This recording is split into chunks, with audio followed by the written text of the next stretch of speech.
Welcome, folks, to another webinar brought to you by streamingchurch.tv and also Epiphan Video. Thanks for being with us. We are really grateful that you're here today, and we think that we've got some great content, some great information for you that you can apply. I'm your head waiter, Phil Thompson, and in just a moment or so, I'm going to introduce our host here. But our webinar is called Simplify Your Live Streaming Setup. And this is all about really helping your volunteers and helping them understand, because look, we know that churches mostly have volunteers working their tech stuff, and it can be a challenge sometimes. So we think that this webinar will help in that area. So we're glad that you are here today. And with that in mind, let's kind of begin to roll here a little bit. Do want to mention that Stay Tuned to Win, our friends from Epiphan and George Birchall are giving away a video capture device. This is a video capture device. It handles 1080p and it's got, well, you can see the information here, but it's a great tool to use for your video. And hey, it's a nice device. It's worth well over $400. And so if you would like to win this thing, just stay tuned. We'll give you a chance to win here towards the end of the webinar. And it's just a great little gift. We appreciate our folks from Epiphan providing this as a gift. So let's talk a little bit about, I do want to remind everybody, we do webinars every month. We've been doing this for a long time. And you can always check out our past webinars. This one included will be recorded as we're doing it live here. We'll record it and we'll put it over here. And you can go to streamingchurch.tv/webinar, and you can see some of the webinars that we've got, all of them for that matter. They're, again, helping you and what you do. All right, let's move on here. Let's introduce our host today. I will just go ahead and quickly tell you who they are. Steve Lacey is our founder and CEO of streamingchurch.tv. Michael Gray is also involved with us. He does tech support, he does marketing. He's actually working behind the scenes here with this webinar. I'm Phil Thompson. I do customer care for streamingchurch.tv.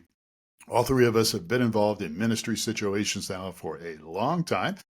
And our guest today is George Birchall. He is the video tech evangelist from Epiphan Video. And I'm going to let George just tell us a little bit about himself and about Epiphan. And I'll go ahead and stop sharing my screen, and I'll let George take things over here. Thanks for being with us, George. Sure. Thanks so much for being here, or for letting me come and talk to you guys and talk to your people. This is great. I do have a little bit of a show and tell that can help me tell our story. So, we've known you guys for a long time, and we share a lot of the same DNA in that we're both in the business of trying to make things easier for houses of worship and people to use video more easily. And you said those magic words, volunteer friendly. So that's something that we'll talk a little bit about today when we get into this. But our background, we like to say broadcast without barriers.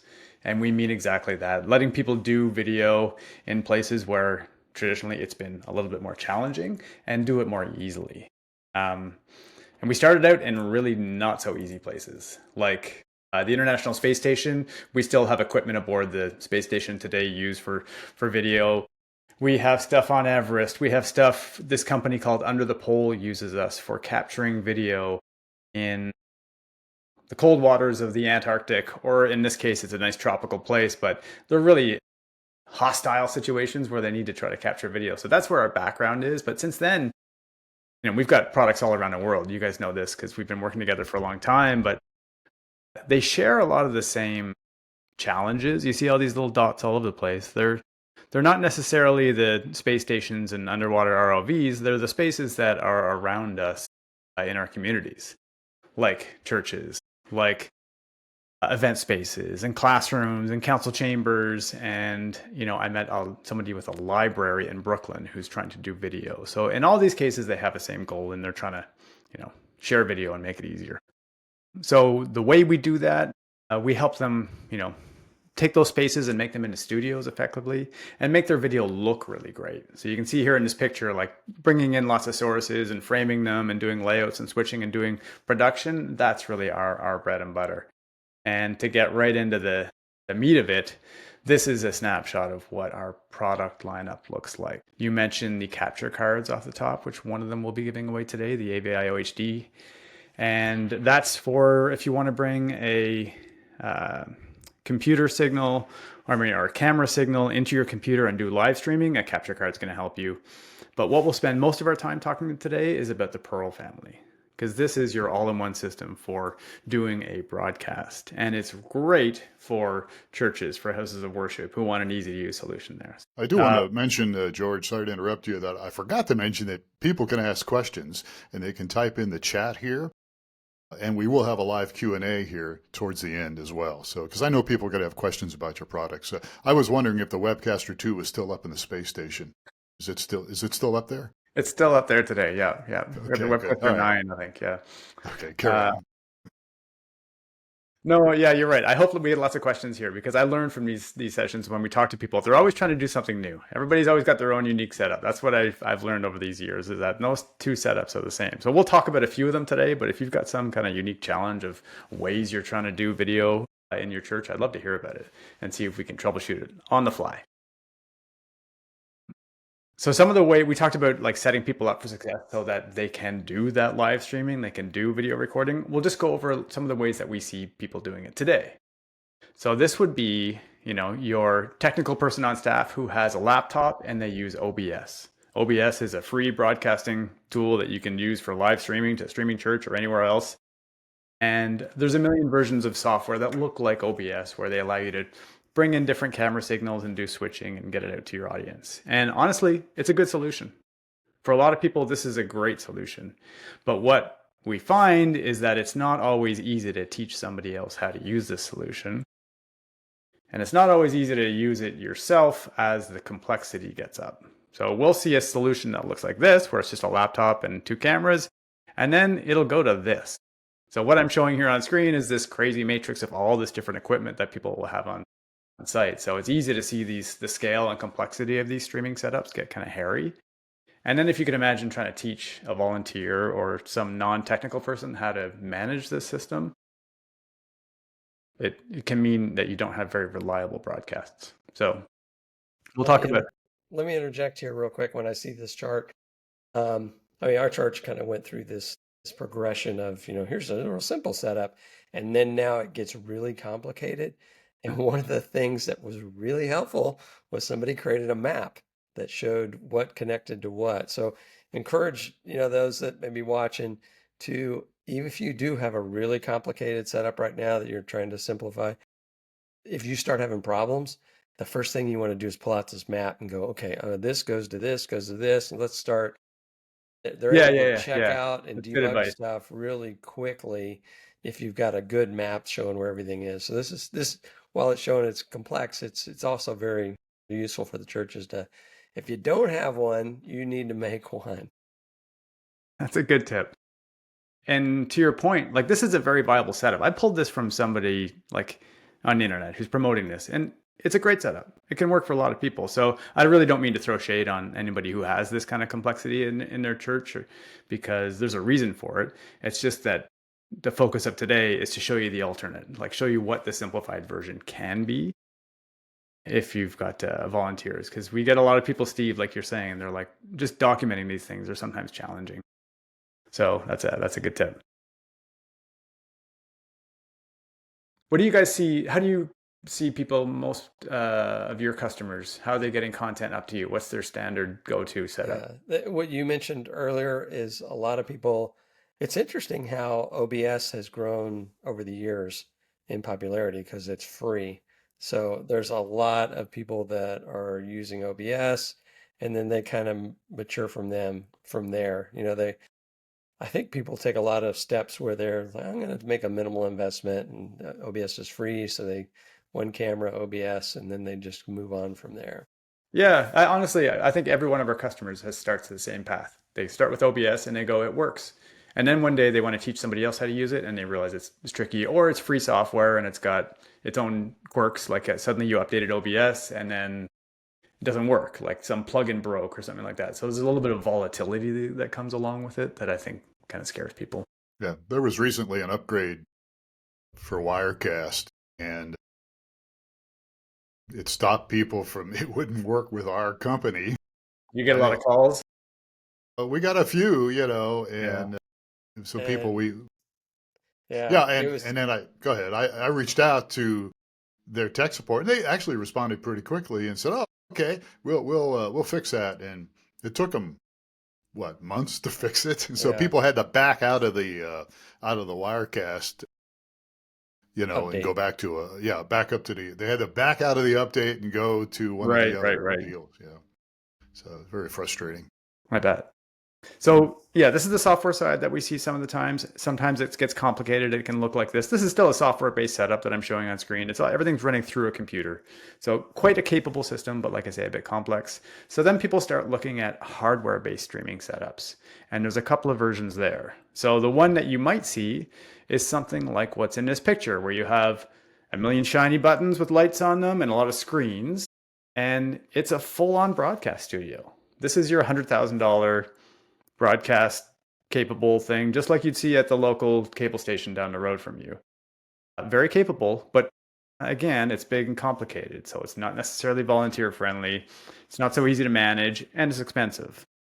So these are the three words that we listen for, and then we go, "Oh, those are your pain points? Well, then let's talk about what Epiphan does, because we try to rectify those things. So our hardware-based streaming setups, like you referenced, Webcaster, which is a product that we had years ago that had wild success in the worship space.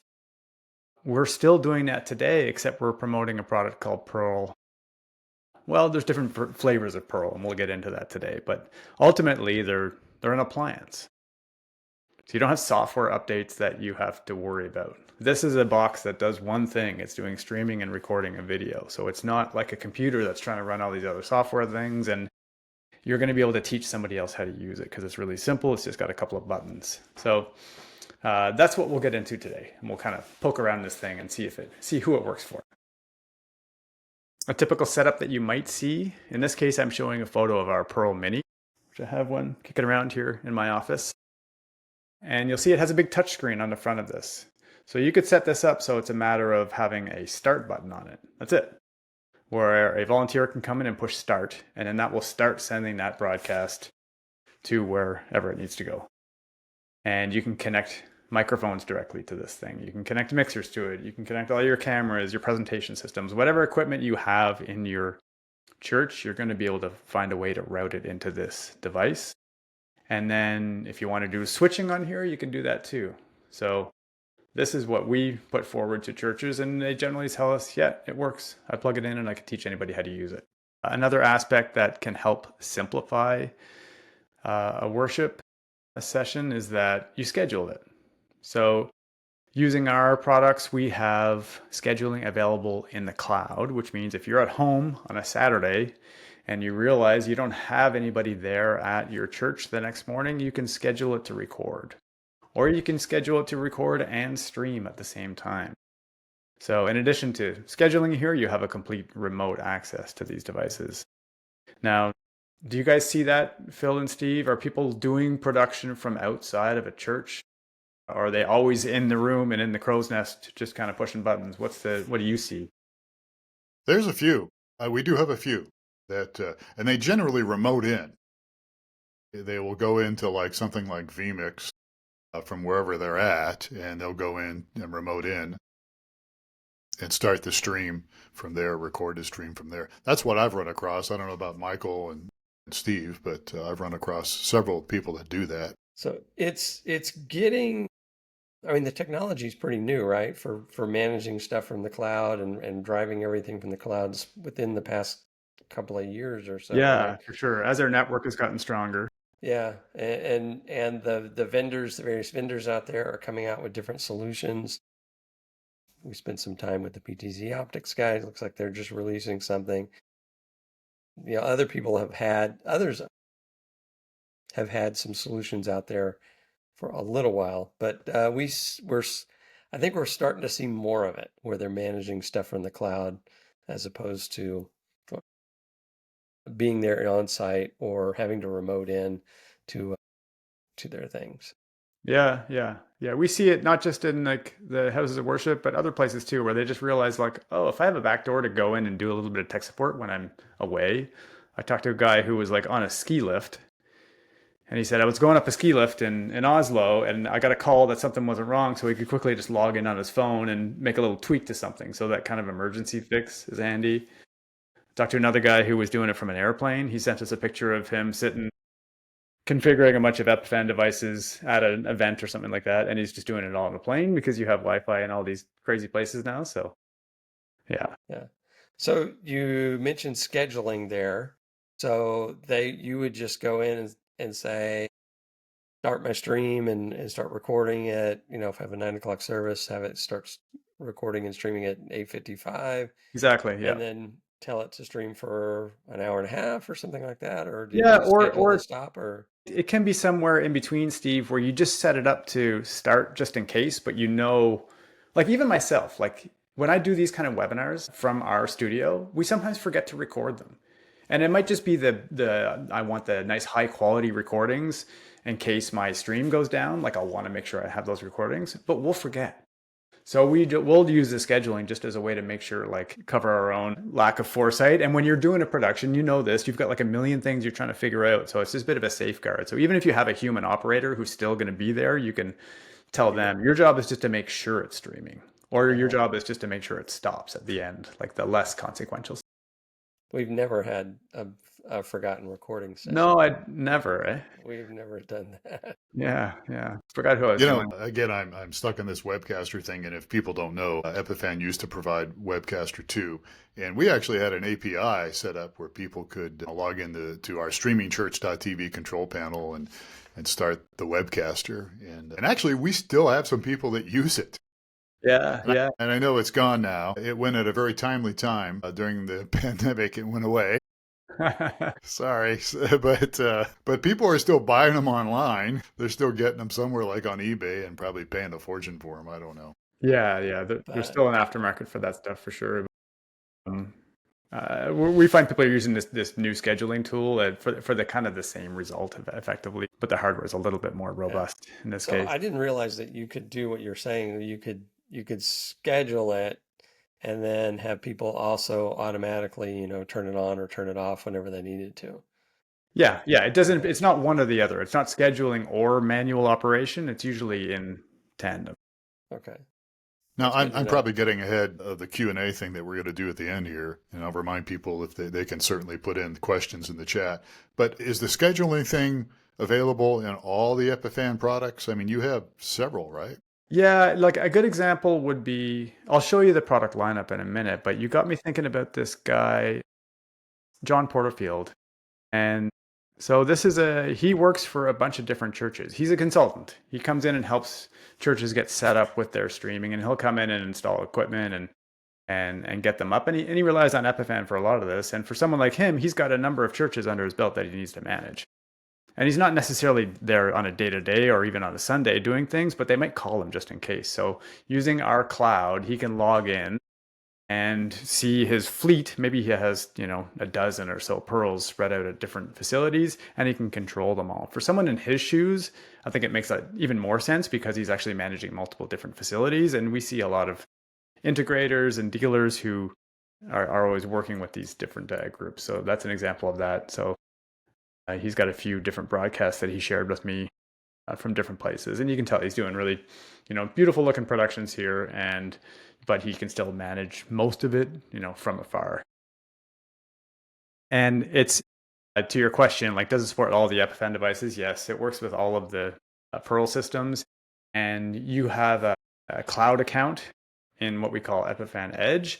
And then there is a free version and a paid version. So for $20 a month, you get the scheduling aspect if that's important to you.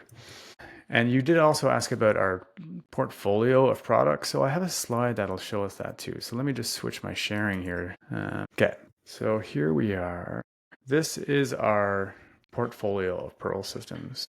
So the most entry-level one is a Pearl Nano, which is a 4K single-channel encoder. You don't get switching on here, and the situation where you might want this is you probably already have some switching equipment around. Maybe you have some great switching equipment. Well, you can use this as just a dedicated streaming device to append to the end of that signal chain and do your streaming on it and do your recording. And then a product like Pearl Mini with its nice touchscreen, that can be your all-in-one streaming system where you can connect 3 different cameras, do switching on it, do recording, and do streaming. So that's the one that I really like for churches because it does kind of everything for them. And then if you need even more, you can go up to a Pearl 2 where you get 6 inputs, you get 4K, you get chroma key, you get a lot of like different production system level stuff that people would like. So that's a little snapshot of the portfolio, and including a product called Nexus, which we haven't talked about here. It's basically similar to your Pearl Mini, but it doesn't have a screen on it, so it's a bit more cost effective. So I'm assuming that this is if I'm a volunteer and I'm running a Pearl Mini or whatever, that someone has kind of configured it for me so that you just tell me, just go press the start button when the stream starts, or press the stop button when it's done. And so there's an interface that the volunteers are going to be dealing with, and then there may be an interface that some of the people that are setting the thing up. Oh, you're totally right. Yeah, Okay. You're right. There's 2 different users in this case. There's the person behind the scenes setting it up, and maybe they're the same user, but that scenario we see more often than not, that you have your most technical person who sets it up, configures it, plugs in all the cameras, and then the operator can just come in and push that single button. It's either directly on the front screen like we saw on Pearl Mini, or you can use something like a Stream Deck. I don't know if you're seeing those in your world with all these little configurable buttons that you can set up to do a number of things. So those we're starting to see all over the place as well. Well, while we're looking at these things, just for clarification for people watching this webinar, for instance, the Pearl 2, it says up to 6 encoded channels. What does that mean for people watching this webinar? 6 encoded channels. Well, in the Epiphan world, a channel can consist of a number of different layouts, but so you can have 6 channels, and each one of those channels can have different layouts. So a common use case might be that a broadcast like we're doing here, where I've got, different layouts and I've got screen sharing, that's channel 1. And I probably have another channel where I want to capture your beautiful image with that red tie as a nice 4K ISO signal. I'm going to capture that separately as a high res recording. And I'm going to do the same thing for Steve. So we'll often see people capturing what we call ISOs of their individual participants. So they have nice footage for post-production editing, as each one of those channels dedicated to that, and then one channel dedicated to the program feed. So that's how we see it. Since I'm in the mood to ask questions, streaming to multiple destinations. Any of these pieces of hardware able to do that? They all stream to as many destinations as you wish. So we'll see a lot of customers who are streaming to your platform, but maybe they have a Facebook audience as well, or they have some internal place they want to stream it to. They could even be streaming within their own building as well. Like they're streaming to the lobby where they've got some displays up, or they've got an overflow room or something set up for more people to watch. So yeah, they're really flexible that way. You can kind of stream your brains out. And I'm just pulling it up here because I thought you were going to ask me about pricing. And I always forget the pricing. Yeah, I was going to ask that. Yeah. Yeah, so you're looking at Pearl Nano is under 2,000. Yeah, 1999. And then you've got at the other end of the spectrum, you've got a Pearl 2, which is up around the $7,000 range. So what we find is when people are looking at pricing, they're usually comparing it to some kind of computer system in place. Like if you have to have a dedicated computer, in a lot of cases, you don't need that here. So that's usually where their head comes around it. Like they go, okay, I don't have a computer in place, so I'll use that money over here for this appliance approach. Really seeing it as an investment. Let's talk, since we're yakking here, let's talk about 4K. And we may have talked about this in our podcast because we had you on our podcast not too long ago, Church Solutions Podcast. 4K, what do you think about churches doing? Do you recommend it? I'd say there's some interesting use cases that are outside of what you might think of for 4K. In terms of broadcasting a sermon in 4K, there's some value in that, and that some people will like that, but it's usually very personal. I find that choice of whether or not you see the difference between your 4K and 1080, but we all know not that many people really seem to care about that, in my experience. Like if you surveyed all of your people who are watching from home, I'm guessing not too many of them say, oh, I really, really want that 4K broadcast. Do you guys hear that from your customers? No. I get people asking. I get some churches occasionally, not a lot lately, but I've had some churches ask about it. And of course, when you get into that, you're talking, yeah, just flip a switch in 4K. It's not that easy. No, There's it's other not that things. easy.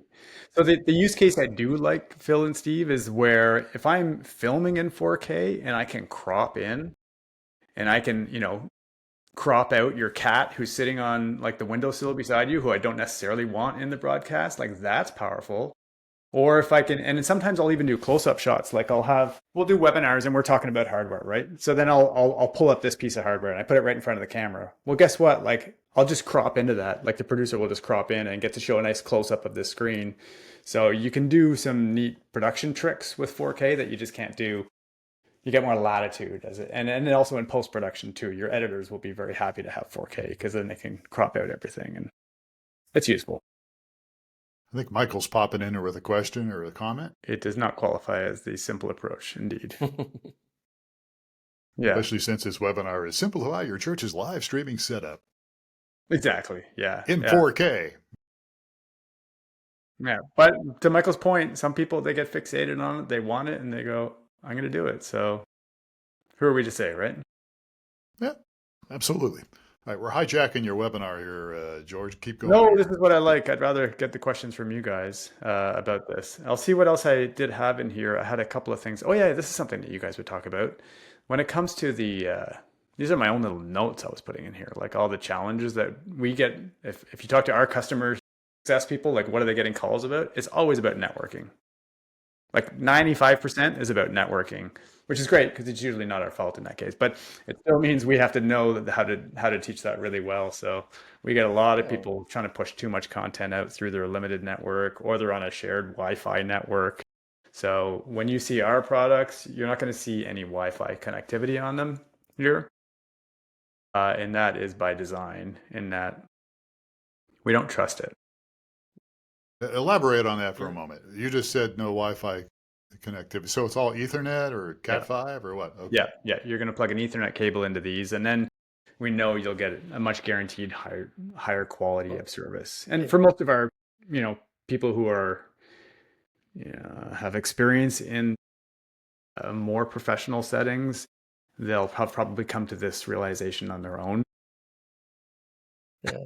What you're fortunate in that we get people complaining about or having issues, but they don't recognize that it's a network issue. So we've got to drive them to let's go test your network, and they're We're doing the same typically thing. We're doing the it's same thing. We yeah. got people the same thing. They call us. They don't know it's their problem. That's why we built into all of our devices. There's all these like speed tests, and you can do pings, and you can test your network right from the front screen, so you can see right away. Like, oh, I can't get traffic through this port or something like that. Like it'll tell you that Yeah, because that's very useful then too as well. yeah. So if I'm the volunteer and I come in and I punch the start button and then problems start happening, I guess the one of the nice things is I can reach out to either the tech guy that set this up and he may be on a ski lift or he may be on a plane and hmm he can go in and fix it for me or Yeah, there's that. Or if he's got it set up, if this technician has it set up, you can get email alerts to know like, oh, you've got a network issue with this device. So there could be some proactive notifications that go out to that person. So there are some pretty high level, you know, IT and tech support related features in our products that you're not going to get in a all right. webcaster. All right. So it's automated then. It will see that, oh, I'm trying to stream. To some extent, like not for everything, but yeah, there are some alerts and notifications that will come up. Yeah, especially a streaming error for sure. Jim had a comment here. He said he wasn't hearing Michael's comment. I'm not sure. I heard Michael okay, but Michael was basically saying that sometimes people that really want 4K, they don't really understand. I'm paraphrasing what Michael said, but they don't really understand what it all takes. And they just think it's something they should have. And plus, he was saying how many times he'll go and show them the data on the people that are actually watching his stream. And many of them might be watching on a mobile device or something like that, where the 4K not really wouldn't really be that beneficial to them. I think Mhm. Actually be did I sum that detrimental. up correctly? What's that? Yes. It actually would be detrimental to them. But Yes. yes. Yeah. Yeah, So it could be. yes. Yeah, very much so. All right. Okay, good. George, anything else before we move on here? No, that's pretty much the soup to nuts story on how we try to help those churches trying to do volunteer friendly streaming and recording. But I love the challenges. If you got ideas at home, if you're watching this and you're trying to figure something out, reach out to us. We'd like to talk about it. We'd like to learn from you and see if we can solve it. Yeah, absolutely. And I do want to encourage people here that this is recorded. You can always share this recording with other people. Let us know about that. Also, I want to make sure people know that we have another webinar coming up next month. We've got it tentatively scheduled for May 20th at 12 Eastern Time. We'll give you more information on that if you go to streamingchurch.tv /webinar. Or actually, I guess I got it backwards, right? It's webinar.streamingchurch.tv, and you'll see this next webinar coming up in May. Digital Ministry RX, your prescription for online engagement. What's that all about? Very quickly, Steve Lacey.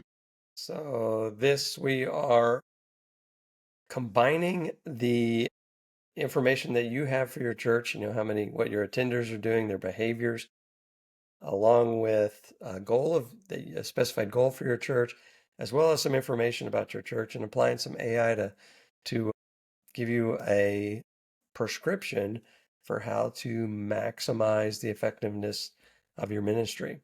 So it gives you some reports, and we're going to kind of go through that and get the details of how that works and what the benefits of it are. So if I really care about my online ministry and my digital part of my church, I should probably attend this webinar.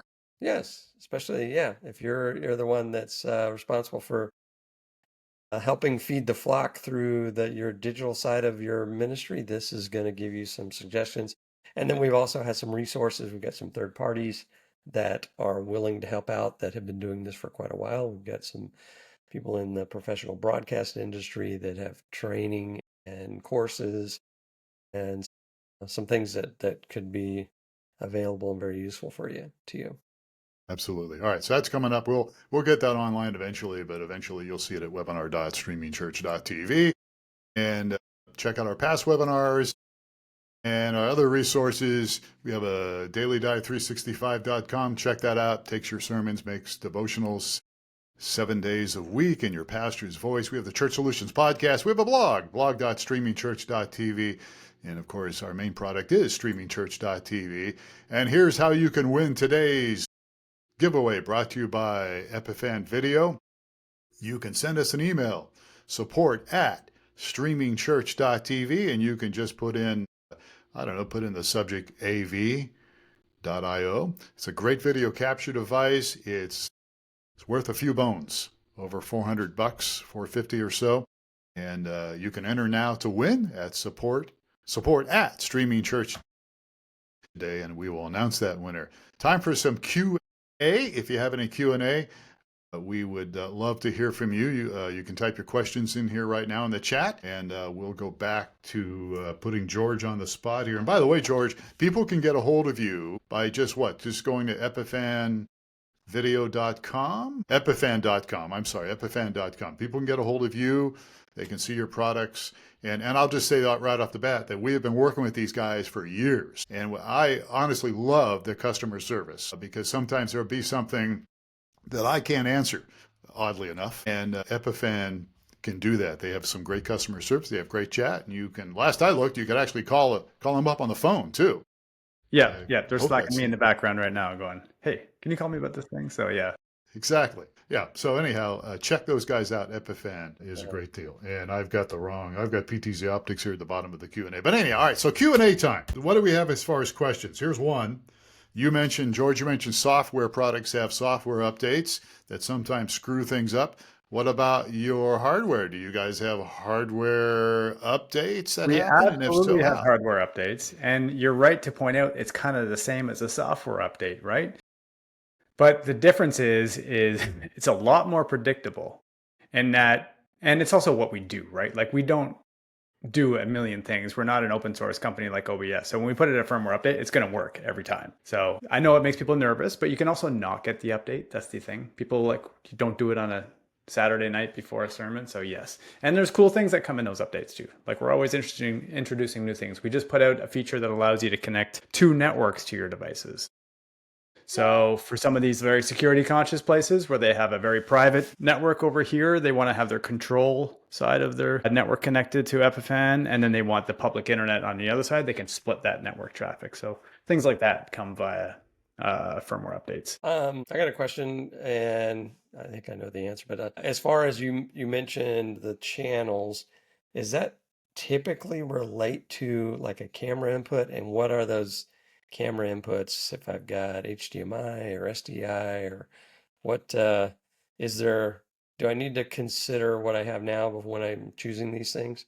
Like in terms of what cameras you have now and things like that, is that what you mean? Like if you've already got existing gear? If I have existing gear, yes, Yeah, and yeah. I've got, I don't know, cameras that are limited to HDMI instead of Yeah, SDI, yeah. things like that. How do I go about choosing the right equipment? Well, we tend to go with an approach that allows you to connect anything to anything. And that, like this device here, I've got a Pearl Mini here, and I can connect. I've got two HDMI inputs. I've got an SDI input. I've got USB inputs, and I've got networked inputs. So if you have an NDI camera. So there's a little bit of everything on here. And it might be that you have to convert one signal because you've got two SDI cameras, but there's only one SDI port. So it's obviously not going to work for everybody because there's not 100 ports on here, but generally whatever you have today, you're going to be able to plug it in here, with the exception you might need a converter for something. Okay. Very quickly, George, a question for some of our viewers. You talk about NDI. What's NDI? Is that like a TV show? Yeah, it's a great show from the 70s. Do you remember? It's a network device Interface, right? interface. Yes, That's thank what you. I call it. I It's don't a know. long time since I've said those three words. And it's because it's been very ubiquitous in our market. It's if you want to send video signals over your local internet, which means you have an Ethernet cable connected to a camera at the back of an auditorium. That video signal can go right to wherever you have your production gear over your local internet. So it's a very tidy setup, and we're seeing a lot of people adopt it. Now, we have a customer that just started using it. I guess my question is, you got to have you need to have a really stable local network, right? To use that, because if your network's kind of weak, everything else is going to suffer if it's going through that pipe, right? Yeah, it may be stable. Like most local networks are fairly stable in that it's not like the internet, right? Where it's going to come and go a little bit on you, but you need to have enough bandwidth on that network and you're not sharing it with everybody and their sister who's moving traffic over that same network. So yeah, you have to have a really good IT person, basically. Question, can you control cams from this unit? Oh, I see what you mean. No, we don't have any built-in PTZ controls if that's what they're getting at here. We usually find people, they like the external controllers from that, so they can do it that way. Questions coming, folk. Where did you get your tie, Phil? I think I got it from China, but anyhow. All right. What's your favorite hockey team? No, we're not going to go there. All right. So any other questions for George Birchall from Epiphan Video? You got the guy here. He's the man. No, this is great. I'm glad to be here to get to talk to your people. And you guys always have good conversations. I watch the other things you do. Yeah, we have a lot of fun. Starting point for a church that wants to buy one of your products. I'm sure this is not an easy. I mean, there's a lot of background you'd have to get to answer that question, because a lot of it would be like, what's your long-term goals? Do you want to invest And what they have today, $7,000? they might already have a bunch of existing equipment today. Like Steve said, they might have certain cameras in place. They might have a switcher in place. They might have audio mixers. So it really depends. If they have nothing, I would tell them to look at a Pearl Mini because it's kind of unique compared to anything else they're going to see, where it has this big front screen that you can do all your control on it. There's not a lot of other devices that are like this. So that's the one that I think would let them see the real value of Epiphan, and then they might decide they need the bigger one or the smaller.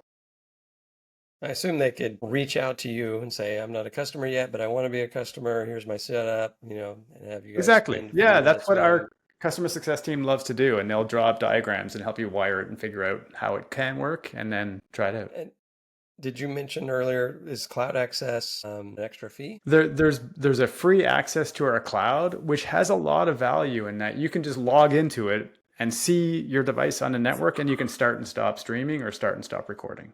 So even the free version has a decent amount of value in it. It's not like one of these services where you log in and everything's paywalled. So we have a lot of customers who will have like 100 units and they just use the free version because all they need is just a quick insight. Yeah, it's online. I can see it, and I can stop the recordings. I assume that if if somebody's calling, I'm having a problem, they call Epiphan, that you guys get into their unit and can see what's going on and can help debug. Yeah, our cloud infrastructure certainly helps with any kind of troubleshooting. That they can invite us. We can set up a team and invite them to pair their device with our team, and it's all okay. And does help that. They can go check it out and see that. Yeah. All right. That's a That's network useful. problem. Yeah. All right. So yeah, sounds like this is really a moving up to the kind of a professional serviced level kind of a thing where you don't have to worry about things as much. Most certainly, yeah. Well, it's all about simplifying. Okay. I guess we're done here, folks. Again, if you need to reach out to George, epiphan.com, and then also us, streamingchurch.tv, we can certainly steer you to George and the team over there. And as I said earlier, a great team. And all right. So, George Birchall, thank you so much for this webinar. Thank you so much, guys. Really appreciate the time. Thank you, Steve. Thank you, Michael, behind the scenes. And thank you, folks, for watching. Catch us again next month for another webinar.